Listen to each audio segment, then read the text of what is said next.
వాళ్ళతో ఒక చిన్న మనవి, కష్టపడారు, కేసులు పెట్టించుకున్నారు.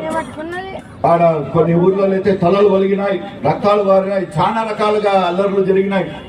మరి మీరందరూ అయినా కానీ గట్టిగా నిలుచుకొని మన వెల్దుర్తి మండలంలో మన తెలుగుదేశం పార్టీ 2500 మెజారిటీ తెచ్చినందుకు మీ అందరికి మరి చేతులు ఎత్తి నమస్కారాలు చెప్తున్నాను.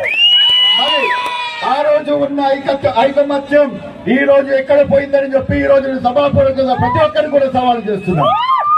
కలిసి ఉంటే కలిసి సుఖం, లేకపోతే మరి అందరం కూడా కష్టాలు పడాల్సి వస్తుంది. ఒకరు ఎంపీపీగా ఒకరు జెడ్పీటీసీగా నిలుచుకుంటే వాడు జెడ్పీటీసీ పడగొడతాం, వాడిని ఎంపీపీ పడగొడతామని చెప్పి ఆ దురాచరణలు పెట్టుకోకండి. ఒకవేళ అలాంటివి ఏమైనా ఆలోచనలు ఉంటే రాబోయే కాలంలో దబిడియే నాయకుడు అయినా కానీ పార్టీకి మోసం చేస్తున్నాడంటే ఒప్పుకునేది లేదు. ఇది ఈ సభాపూర్వ